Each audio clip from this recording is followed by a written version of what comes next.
प्रिय छात्रों, आज हम देखेंगे अध्याय 5 का बेसिक। देखिए क्या है समांतर श्रेणी। अब समांतर श्रेणी क्या होती है? समांतर श्रेणी में देखिए जिसे 2, 4, 6, 8, 10, देखिए सभी पदों में कितने कितने का अंतर है? 2-2 का। कितने कितने का? 2-2 का। तो ये क्या हो गया? समांतर श्रेणी। जिसे मान लीजिए कोई है 5, 10, 15, 20, 25, ये इसमें क्या है? सभी पदों के बीच में कितने कितने का अंतर है? 5-5 का। तो समान अंतर है, ये समांतर श्रेणी होती है। आगे और भी देखेंगे, एक गुणोत्तर श्रेणी भी होती है, लेकिन हम इसमें केवल क्या है देखेंगे? समांतर श्रेणी। अब देखिए जो पहला पद होता है इसको प्रथम पद बोलते हैं। क्या बोलते हैं? प्रथम पद। जो पहला पद होता है वो क्या होता है? प्रथम पद। और इसको किससे दर्शाते हैं? ए से, है ना। पहले पद को क्या बोलते हैं? प्रथम पद। और इसको ए से दर्शाते। और इनके बीच के अंतर को बोलते हैं सार्व अंतर।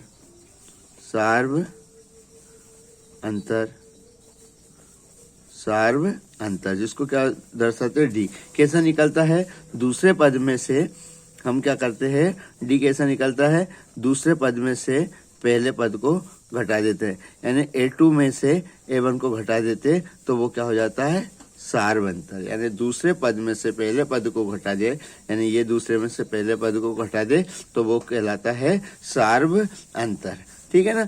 अब देखिए यहाँ पर यदि हमको प्रथम पद चाहिए तो प्रथम पद क्या होता है?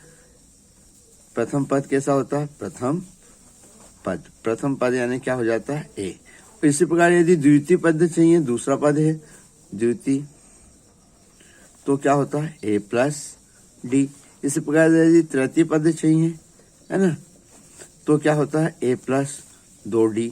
यदि चतुर्थ चाहिए, है ना, या चतुर्थ पद यानी ए प्लस 3D, है ना। इसी प्रकार पांचवा चाहिए, पांचवा पद ए प्लस 4D। तो ध्यान रखना, ये हम क्या करना है कि जैसे चतुर्थ पद चाहिए, चौथा पद चाहिए, तो ए प्लस 3D यानी उससे एक कम हो जाता है। तो आपने देखा प्रथम पद यानी एक किसको मानते? इसको मानते, जो पहला पद होता है उसे प्रथम पद। और सार्वंतर कैसे निकालते? द्वितीय पद से, द्वितीय पद में से पहले पद को यदि घटा दिया जाता तो वो क्या होता है? सार्व अंतर होता है। और इसी प्रकार आप ये प्रथम पद द्वितीय पद निकाल सकते हैं। और ध्यान रखना, जितना जो भी पद चाहिए उसमें हम लिखते ए प्लस, जैसे चौथा चाहिए तो ए प्लस 3। यदि हमको तीसवा पद चाहिए, कौन सा? तीसवा पद, तो आप क्या लिखोगे? ए प्लस 30 है तो एक कम कर दीजिए 29D। यदि ऐसा ही चाहिए हमको 40वां पद, है ना, 40वां पद, तो क्या करोगे? ए प्लस 39D, है ना। तो इसी प्रकार हम आगे सवाल भी करेंगे। और एक और देखिए, यहाँ प्रथम पद यानी होगा ए, सार्वंतर यानी डी, और एक अंतिम पद जो होता है, अंतिम पद को हम लिखते हैं, अंतिम पद का होता है एन से दर्शाते। देखिए सवाल देखते हैं, है ना।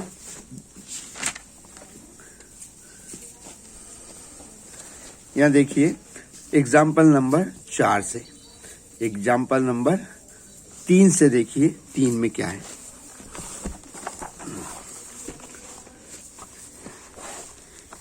एग्जाम्पल 3 में AP का,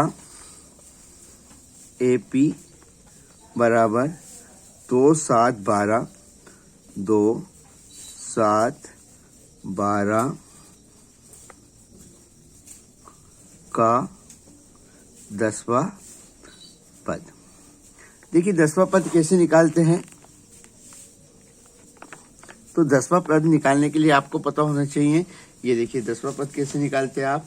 10वां पद निकालने के लिए आपको पता होना चाहिए क्या होता है? ए प्लस 9D। तो आपको ए और डी चाहिए, तो देखिए पहले ए और डी कैसे निकालते? ए यानी प्रथम पद, प्रथम पद ए बराबर कितना है? 2 है। और फिर क्या है? सार्वंतर यानी डी, है ना। तो डी कितना हो जाएगा? सार्व अंतर, तो डी यानी क्या हो जाएगा 7 माइनस 2, है ना। द्वितीय पद में से पहला पद यानी A2 में से A1 को घटा देंगे, कितना हो गया 5। अब कौन सा पद चाहिए आपको, कौन सा है का 10वां पद, कौन सा चाहिए 10वां पद। तो देखिए 10वां पद क्या होता है, यानी 10वां पद यदि चाहिए आपको तो आप लिखोगे A प्लस 9D। A यानी कितना 2 धन 9 वैसा की वैसा गुणित D यानी कितना 5, 2 वैसा की वैसा धन 9 5 45, है ना। और दोनों को जोड़ दिए तो कितना हो गया 45 2 47। अब इसी प्रकार देखिए चौथा वाला उदाहरण, है ना। क्या दिया हुआ है चौथा वाला उदाहरण, AP 21 18 15 का कौन सा पद माइनस 81 है, साथ ही क्या AP का कोई पद शून्य है, साधारण उत्तर दीजिए। देखिए सबसे पहले हमने लिख लिया, सवाल उतारा, सवाल क्या है, सवाल है आपका AP 21 18 15 यानी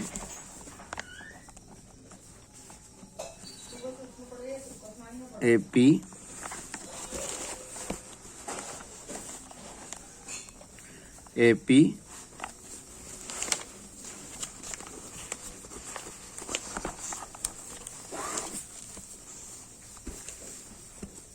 'AP कितना है, AP का मान बताया है 21 18 15 बराबर 21 18 15 का कौन सा पद माइनस 81 है ना, है ना। कौन सा पद माइनस 81 है ना।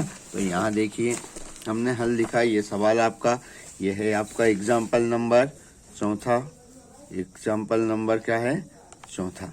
देखिए सबसे पहले हमने कौन सा पद यानी हमको उसका नंबर चाहिए कि माइनस 81 कौन से नंबर पे आएगा। तो देखिए सबसे पहले हमने किया A बराबर, A यानी क्या लिखते हैं प्रथम पद, क्या है 21 है, और सार्व अंतर यानी कि दूसरा पद यानी 18 माइनस 21 बराबर माइनस 3, है ना। अब हमको देखना है कि कौन सा पद माइनस 81 है। तो देखिए हमको यानी ये अंतिम पद है ना। तो हम लिख देंगे AN बराबर, हाँ ये जो है माइनस 81 क्या हो जाएगा AN, क्या होगा AN बराबर A प्लस N माइनस 1 और ये D।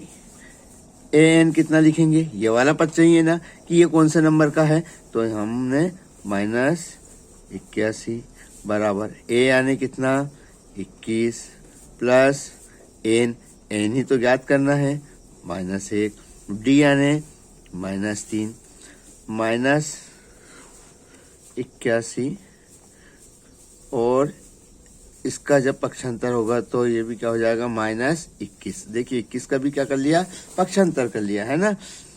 और ये N माइनस 1 और माइनस 3। अब देखिए ये दोनों जुड़े आएंगे, दोनों माइनस के हैं तो दोनों जुड़ेगी, लेकिन चिन्ह माइनस का लगेगा। 1 और 1 2, 8 और 2 10 बराबर N, ये माइनस 1 बराबर माइनस 3, ये माइनस 102 है और ये वाली संख्या कहाँ जाएगी बटे में जाएगी, माइनस 102 बटे में माइनस 3 बराबर N माइनस 1, माइनस से माइनस कट गई, 3 एक कम 3 से काटो तो 10 में भाग, एक अंक में नहीं जाएगा, दोनों अंक 10 हो गए, 3 त्रिका 9 बचा 1 यहाँ आया तो कितना होगा 12, 3 चुकू 12, यानी क्या हुआ 34 बराबर N माइनस 1। एक का क्या होगा पक्षांतर होगा, तो हमने यहाँ की जगह 34, ये माइनस है, इधर आएगा तो प्लस, 1 बराबर n, यानी 34 और 1 35 बराबर n, यानी n बराबर कितना हो गया 35, है ना। क्या हो गया 34 और 1 35, n पैसा की वैसा, यानी n बराबर ये। अब हम लिख देंगे कि 35वां पद -81 होगा। अब देखिए एक और क्वेश्चन पूछा था, साथ ही क्या एपी का कोई पद शून्य हो सकता है। तो देखिए कौन सा पद शून्य होगा, तो हम इसको आगे इसी प्रकार, यानी फिर से यही फार्मूला, लेकिन वहां पर अंतिम पद यानी एन की जगह क्या लिखना है। अभी -81 पूछा था, तो -81, अब उसने पूछा क्या शून्य हो सकता, तो फार्मूला यही लगेगा हम, लेकिन ए एन बराबर ए प्लस n माइनस 1 डी, लेकिन यहाँ की जगह इस बार क्या करना है, एन का मान कितना रखना है 0 बराबर ए यानी कितना है, अभी देखा था ए यानी कितना है 21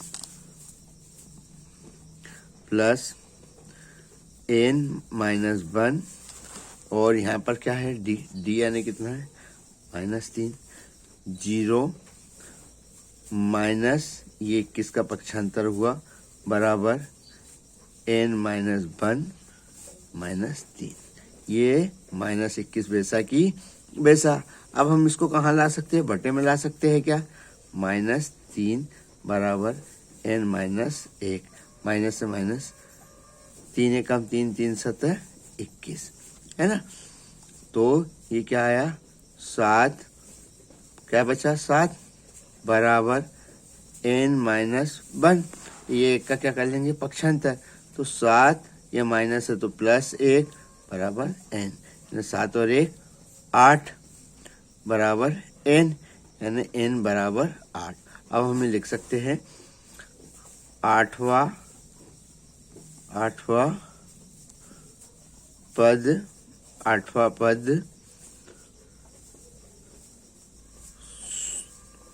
या इस प्रकार 8वां पद शून्य होगा।